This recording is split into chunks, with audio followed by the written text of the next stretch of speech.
Il faut bien voir que le Maroc est un vieil État-nation. Vieil État-nation, une simple référence permettra de mettre en évidence cette idée.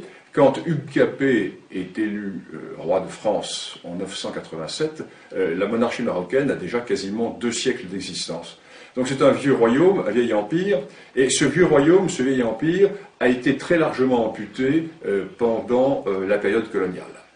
Le Maroc était en décadence au XIXe siècle et il a été amputé à l'est et au sud. Amputé à l'est très largement par la France, lorsque la France a constitué l'Algérie. Et la France a poussé vers l'ouest les frontières de l'Algérie, et ce faisant, les frontières du Maroc ont reculé. Et le Maroc a été ensuite très largement amputé vers le sud. C'est ainsi que les Espagnols, en s'installant dans ce qui deviendra le Sahara occidental, ont complètement coupé le Maroc de ses vieilles racines, de ses grands axes nord-sud qui reliaient le cœur du Maroc à la vallée du fleuve Sénégal et jusqu'à la boucle du Niger. En d'autres termes, les racines africaines, d'où sont sorties de très nombreuses dynasties marocaines, ont été coupées à la suite de cette occupation espagnole.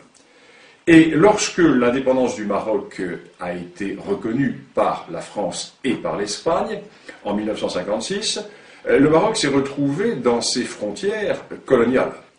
Un contentieux a éclaté avec l'Algérie, car il faut bien voir que toute une partie de l'Est marocain de l'Est marocain était rattachée à l'Algérie, et jusqu'à la région de Colombéchar. Colombéchar est une localité qui était historiquement marocaine. De même Tindouf.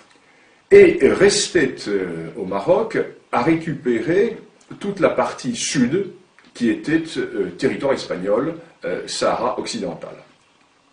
Les Espagnols hésitaient à donner l'indépendance à la région et les Espagnols ont traîné les pieds. Ce qui fait que le roi du Maroc, Hassan II, s'est tourné vers la Cour internationale de justice et a posé la question suivante, quels étaient les droits historiques du Maroc dans ce Sahara occidental? En effet, les Espagnols voulaient créer la fiction d'une entité sahraoui de façon à créer au sud du Maroc un État totalement artificiel, mais qui, pour survivre, devrait se tourner vers Madrid. Les Espagnols comptaient rester par le biais de cet État fragile, dépendant de l'Espagne.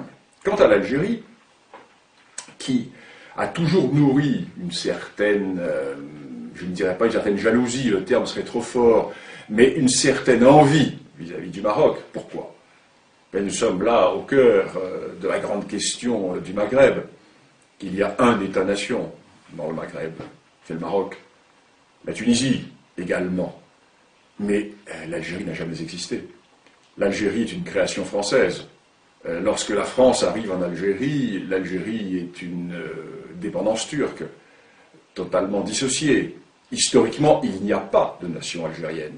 Il y a certes un royaume de Tlemcen, il y a certes des entités ici ou là, mais il n'y a pas d'État algérien.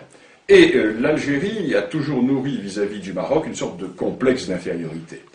Et l'Algérie ne voulait absolument pas que le Maroc puisse récupérer le Sahara occidental. Pourquoi? Il suffit de regarder une carte.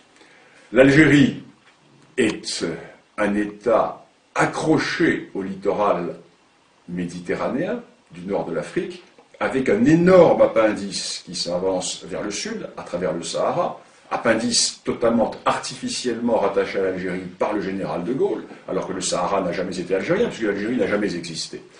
Et cette Algérie est donc géopolitiquement coincée dans la Méditerranée. Alors que son voisin marocain, qui ne dispose pas de ces richesses, a lui une immense façade atlantique.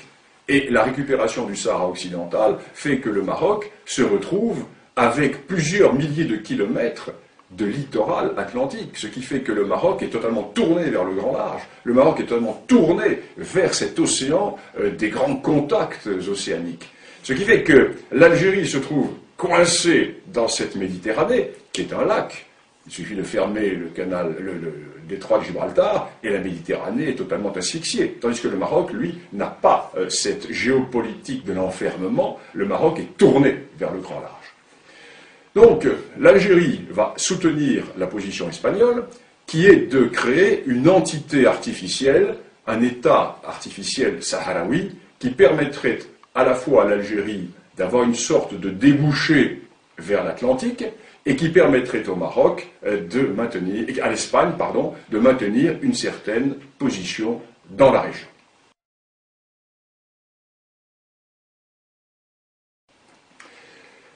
Historiquement parlant, la revendication marocaine est absolument incontestable. Elle est incontestable pourquoi? Parce que 5 des dynasties marocaines sont sorties du Sahara occidental ou du Grand Sud saharien. C'est un premier élément. La première de ces dynasties, c'est celle des Almohavides.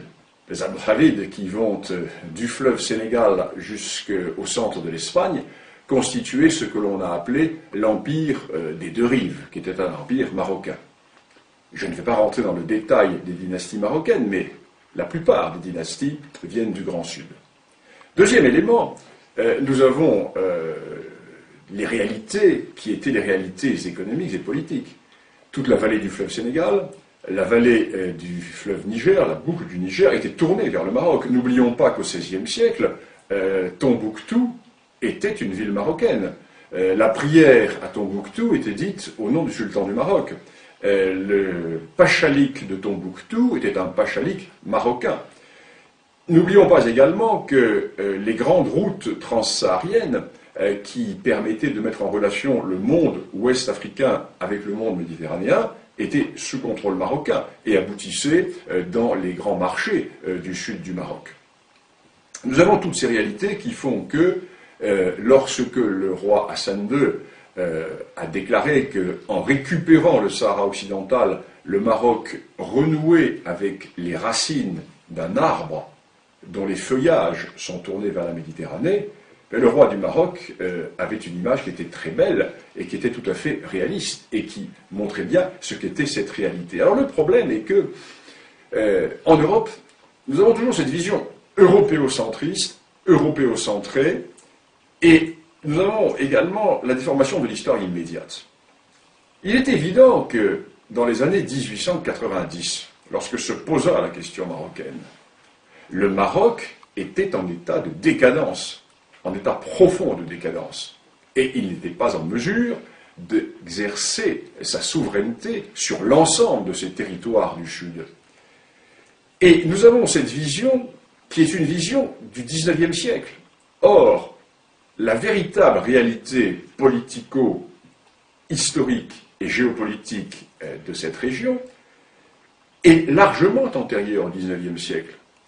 Ce qui fait que si nous faisons un peu d'histoire, et c'est l'intérêt de cette discipline, si nous faisons un peu d'histoire, nous constatons que, par le passé, le Maroc, effectivement, avait des droits qui s'étendaient, j'allais dire, bien au-delà du Sahara occidental, qu'il a récupéré depuis 35 ans, car, sans déplaire à nos amis mauritaniens, nous devons également reconnaître que la Mauritanie n'a jamais existé, et que la Mauritanie actuelle a été, du moins dans sa partie nord, très largement une dépendance marocaine jusqu'au début du XIXe siècle, puisque les émirs des tribus du nord de la Mauritanie étaient investis par le sultan du Maroc. Alors nous sommes là dans une réalité tout à fait intéressante qui fait que le Maroc, puissance continentale, se retrouve être